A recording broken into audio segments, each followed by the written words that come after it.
पतंजलि का palm plantation mission का आज एक बड़ा अनाउंसमेंट हमने किया कि आने वाले 5 सालों में हम लगभग 15 से 20 लाख एकड़ जमीन पर पाम प्लांटेशन कर पाएंगे। जैसे आप यहाँ पर ये देख रहे हैं, एक फार्म है गोपाल कृष्ण, उनका ये फार्म है। ऐसे करीब हम 5 लाख किसानों को जोड़ने वाले हैं। अभी करीब ऑलरेडी 40,000 से ज़्यादा किसान हमारे साथ जुड़े हैं।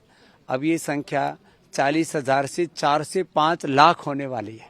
करीब 10-11 गुना किसान इससे ज़्यादा जुड़ेंगे। अभी हम करीब 1 करोड़ प्लांट अभी पूरे खेतों में लगा चुके हैं, जो आप देख रहे हैं। ऐसे 1 करोड़ की नर्सरी, जिसमें पहले स्प्राउट तैयार करते हैं, फिर इससे ये ऐसे छोटा पौधा तैयार होता है, फिर ऐसे बड़ा पौधा तैयार होकर के 2 फीट का पौधा होता था, तो उसको ज़मीन में लगा देते हैं। ये प्राइमरी नर्सरी, सेकेंडरी नर्सरी, फिर पाम प्लांटेशन, इसकी 3 स्टेजेस हैं। गवर्नमेंट ने इसके ऊपर अच्छी सब्सिडी दी है। पहले सब्सिडी ज़्यादा नहीं मिलती थी, क्योंकि जब ये पाम का पौधा लगाते हैं, पाम प्लांटेशन करते हैं, तो करीब 4 साल ड्राई पीरियड होता है।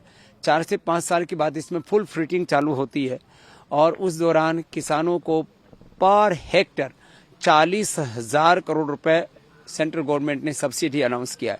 उसके अलावा जो इसमें ड्रिप इरिगेशन होता है, क्योंकि उबड़ खाबड़ जमीन है, पथरीली जमीन है, जहाँ जो उपजाऊ जमीन नहीं है, वहाँ पर अनयूज्ड लैंड है, वहाँ पर इस पाम प्लांटेशन को करते हैं। तो इरिगेशन के लिए, ड्रिप इरिगेशन के लिए, इसके अलावा पूरा फर्टिलाइजर के लिए भी गवर्नमेंट की सब्सिडी है।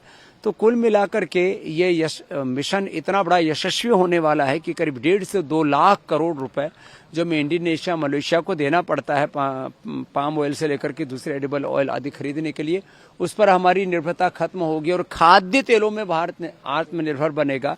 और इससे पतंजलि का लक्ष्य है, जैसे हमने इस बार पिछले फाइनेंशियल ईयर में 2022-23 में हमने 31,000 करोड़ का टर्नओवर किया, 1,577 करोड़ रुपए का एबिटा किया। आगे लक्ष्य होगा 5-6 सालों में हम कंपनी को लगभग 50,000 करोड़ तक लेकर के जाएं, और इसमें 4,000 करोड़ रुपए प्लस का हमारा एबिटा हो, ये हमारा टारगेट है। और इसमें लगभग 1,800 से 2,000 करोड़ रुपए पाम प्लांटेशन से ही हो, बाकी फूड से हो, और 80% पूरा का पूरा FMCG पर माने, चाहे वो हमारे न्यूट्रास्यूटिकल्स हैं, चाहे हमारे बिस्किट हैं, कुकीज हैं, ब्रेकफास्ट सीरियल्स हैं, न्यूट्रिला के प्रोडक्ट्स हैं, सारे न्यूट्रिला न्यूट्रिशंस के product, vitamin D, B12, calcium, iron, protein आदि, और जो है स्पोर्ट्स न्यूट्रिशंस हैं। इन सब से कुल मिलाकर के हम, और हमारी गाय का घी है, मेडिकेटेड जूसेज हैं, फूड और FMCG से हम 80% टर्नओवर हम कंट्रीब्यूट कर पाएं, और 20% जो है वो हमारा जो ट्रेडिशनल ऑयल पाम से लेकर के दूसरे जो कमोडिटी बिजनेसेस है, उससे हम अचीव करेंगे। तो इसके 3 लाभ होंगे। एक तो हम किसानों को तो लाभ देंगे ही देंगे, और इसके अलावा जो इन्वेस्टर्स हमारे साथ में जुड़े, चाहे वो रिटेल के जुड़े हैं, चाहे वो बड़े बड़े इंस्टीट्यूशंस हैं, बड़े बड़े फंड्स वर्ल्ड के अब लालायित हैं, क्योंकि अब 6% हम लिक्विडेट भी कर रहे हैं। और उसके लिए अभी मैं खुद सिंगापुर, हांगकांग और अमेरिका जा रहा हूं। लक्ष्य हमारा लगभग महीने के अंदर अंदर सारे जो लीगल कंप्लायंस हैं पूरे हो जाएंगे। 75% होल्डिंग पतंजलि की बच जाएगी, 25% पब्लिक के पास चली जाएगी, और इस कंपनी को वर्ल्ड की सबसे बड़ी एग्री की कंपनी बनाना, ये हमारा टारगेट है। और हम उधर धीरे धीरे आगे बढ़ रहे हैं। अभी भी पतंजलि का एज ए ग्रुप करीब 40,000 करोड़ का ग्रुप टर्नओवर है हमारा। आगे चल करके ये धीरे धीरे बढ़ता चला जाएगा। 1 लाख करोड़ रुपए की कंपनी बनाना हमारा लक्ष्य है टर्नओवर में। बाकी आप इसको कैपिटल मार्केट की दृष्टि से देखें, इक्विटी मार्केट में, शेयर मार्केट में तो फूड का 40 का मल्टीपल मिलता है, 50 का मल्टीपल मिलता है, जिनमें अच्छा मार्जिन है उसमें। तो हम आगे लक्ष्य ये रखते हैं कि भारत की दृष्टि से देखें तो ये यूनिवर्स से बड़ी कंपनी होगी पतंजलि, और यदि हम इसको पूरी दुनिया की दृष्टि से देखें तो फूड, एग्री और पूरा FMCG की पतंजलि वर्ल्ड की सबसे बड़ी कंपनी हो, ये हमारा टारगेट है।